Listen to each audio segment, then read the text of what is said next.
বাড়িতেই যদি এরকম পারফেক্ট দোকানের মতন ধোগলা তৈরি করে নিতে চান তাহলে এই রেসিপিটা ফলো করতে পারেন। দেখবেন এরকম দোকানের মতন স্পঞ্জি আর একদম জালিদার হবে। এছাড়া থাকবে সঠিক পদ্ধতিতে টেম্পারিংটা কিভাবে তৈরি করতে হয় তার রেসিপি। আর এই পুরো রেসিপিটার প্রত্যেকটা ডিটেলস আর টিপস আপনাদের সাথে আমি শেয়ার করব, যেগুলো ফলো করলে আপনারাও বাড়িতে একদম দোকানের মতন পারফেক্ট ধোগলা খুব সহজে বানিয়ে নিতে পারবেন। নমস্কার বন্ধুরা, welcome back to my channel. আমার সকল বন্ধুদের কাছে রিকোয়েস্ট রইল, রেসিপিটা ভালো লেগে থাকলে অবশ্যই একটা লাইক আর আপনাদের বন্ধুদের সাথে শেয়ার করে দেবেন। আর আমার চ্যানেলে নতুন হয়ে থাকলে চ্যানেলটিকে সাবস্ক্রাইব করে রাখবেন আর বেল আইকনটা ক্লিক করে অল অপশনটাকে অ্যাক্টিভ করে রাখবেন। তাহলেই আমার চ্যানেলে শেয়ার করা এরকম নিত্য নতুন রেসিপির আপডেট সবার আগে আপনারা পেয়ে যাবেন। আজকের রেসিপি গুজরাটের বিখ্যাত ধোকলা, যেটা বাড়িতে খুব সহজেই যখন তখন বানিয়ে নেওয়া যায়। ধোকলা বানানোর জন্য আমি সবার প্রথমে একটা মিক্সিং বোল নিয়ে নিয়েছি। এখন এই বোলের মধ্যে দিয়ে দিচ্ছি এই কাপ মেপে 2 কাপ জল। বন্ধুরা, আমি যেই মাপগুলো আপনাদেরকে দেখাচ্ছি এই মাপগুলো অবশ্যই আপনারা একটু ফলো করবেন, কারণ এই রেসিপিটা করার জন্য মাপগুলো খুবই ইম্পর্টেন্ট একটা পার্ট। এরপর 2 কাপ জলের মধ্যে আমি হাফ টেবিল চামচ হলুদ অ্যাড করে দিলাম, আর দিয়ে দিচ্ছি এই চামচ মেপে 2 চামচ সাদা তেল। দিয়ে দিচ্ছি সেম চামচ মেপে 2 টেবিল চামচ চিনি, মানে 2 কাপ জলের জন্য 2 চামচ আমি চিনি অ্যাড করে দিলাম। দিয়ে দিচ্ছি হাফ টেবিল চামচ নুন। এরপরে আমি এখানে দিয়ে দেবো ভিনিগার। আমি এখানে ভিনিগার ব্যবহার করলাম, তবে আপনারা চাইলে লেবুর রসও দিয়ে দিতে পারেন। বড় চামচ মেপে 1 টেবিল চামচ ভিনিগার দিয়ে দিলাম। তবে আপনারা যদি পাতিলেবুর রস ব্যবহার করেন তাহলে যতটা পরিমাণে আমি ভিনিগার দিলাম তার হাফ এখানে পাতিলেবুর রস দিয়ে দেবেন। এখন জলের সাথে এই সব ইনগ্রিডিয়েন্টসগুলো একটা হ্যান্ড উইক্সের সাহায্যে খুব ভালোভাবে মিশিয়ে নিই। যতক্ষণ অবধি চিনিটা খুব ভালোভাবে জলের সাথে মেল্ট হয়ে যাচ্ছে ততক্ষণ এটাকে মিশিয়ে নিতে হবে। এখন দিয়ে দিলাম এই কাপ মেপে 2 কাপ বেসন। আমি এখানে বেসনটাকে আগে থেকে চেলে রেখেছিলাম, তবে আপনারা কিন্তু অবশ্যই বেসনটাকে চেলে তারপরে এখানে দেবেন। আর আমি এখানে যতটা পরিমাণ জল ব্যবহার করেছি ঠিক সেম পরিমাণ কিন্তু আমি এখানে বেসনটা দিয়ে দিলাম। এখন আবারও জলের সাথে বেসনটাকে একটা হ্যান্ড উইক্সের সাহায্যে খুব ভালোভাবে মিশিয়ে নিচ্ছি। আর বেসনের থিকনেসটা কিন্তু ঠিক এরকম রাখতে হবে। আমি একটা চামচের সাহায্যে আপনাদেরকে বেসনের থিকনেসটা দেখিয়ে দিচ্ছি। এখন এই বেসনের ব্যাটারটাকে একটা সাইডে আমি 15 মিনিটের জন্য রেস্টে রেখে দেবো। ততক্ষণের মধ্যে আমি এখানে টেম্পারিংটা তৈরি করে নেবো। তার জন্য গ্যাসের মধ্যে একটা কড়া বসিয়ে দিয়েছি। কড়াটা গরম হয়ে গেলে আমি 1 টেবিল চামচ সাদা তেল দিয়ে দিলাম। দিয়ে দিচ্ছি 1 টেবিল চামচ কালো সর্ষে। দিয়ে দিলাম বড় চামচের 2 টেবিল চামচ শুকনো কারি পাতা। তবে আপনারা এখানে কাঁচা কারি পাতাও ব্যবহার করতে পারেন। আমি এখানে 7টার মতন কাঁচা লঙ্কাকে চিড়ে এর মধ্যে দিয়ে দিলাম। তবে আপনারা আপনাদের পছন্দ মতন এখানে ঝালটা ব্যবহার করতে পারেন। এখন 2 মিনিটের মতন নাড়াচাড়া করে এই সব ইনগ্রিডিয়েন্টসগুলো আমি খুব ভালো করে তেলের মধ্যে ভেজে নিচ্ছি। এরপর এখানে দিয়ে দিচ্ছি যেই কাপ মেপে আমি বেসন নিয়েছিলাম সেম কাপ মেপে আমি এখানে 2 কাপ জল দিয়ে দিলাম। এর মধ্যে দিয়ে দিচ্ছি হাফ টেবিল চামচ নুন আর দিয়ে দিচ্ছি 2 টেবিল চামচ চিনি।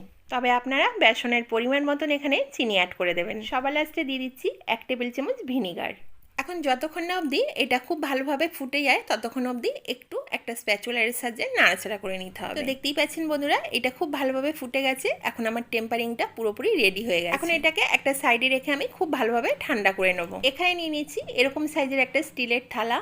থালার মধ্যে সামান্য একটু তেল দিয়ে আমি এখানে একটা হোয়াইট পেপার বসিয়ে দিলাম। এই পেপার আর থালার মধ্যে আমি খুব ভালোভাবে সাদা তেল ব্রাশ করে নিচ্ছি। থালার উপরের অংশগুলোও কিন্তু খুব ভালোভাবে তেল ব্রাশ করে নিতে হবে। এখন 15 মিনিট পর আমি ব্যাটারটা বার করে নিলাম। এখন এই ব্যাটারের মধ্যে আমি দিয়ে দিচ্ছি হাফ টেবিল চামচ বেকিং পাউডার আর হাফ টেবিল চামচ বেকিং সোডা। একদম সেম চামচ মেপে আমি এখানে বেকিং পাউডার আর সোডাটা অ্যাড করে দিলাম। এখন একটা হ্যান্ড উইক্সের সাহায্যে বেসনটাকে খুব ভালোভাবে আবারও ফেটিয়ে নিতে হবে। আর আপনারা দেখতেই পাচ্ছেন ব্যাটারটা কিন্তু অনেকটাই ফুলে গেছে। এখন কিন্তু 1 মিনিটও ওয়েট করা যাবে না, আর সঙ্গে সঙ্গে এই থালার মধ্যে ব্যাটারটা ঢেলে দিতে হবে আর থালাটাকে 2-3 বার একটু ট্যাপ করে নিতে হবে।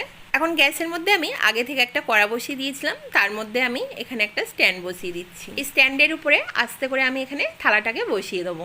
এখন একটা ঢাকনার সাহায্যে এটাকে ঢেকে দিতে হবে। এখন গ্যাসটাকে লো টু মিডিয়ামে রেখে আমি এটাকে 15 মিনিটের জন্য স্টিম করে নেবো।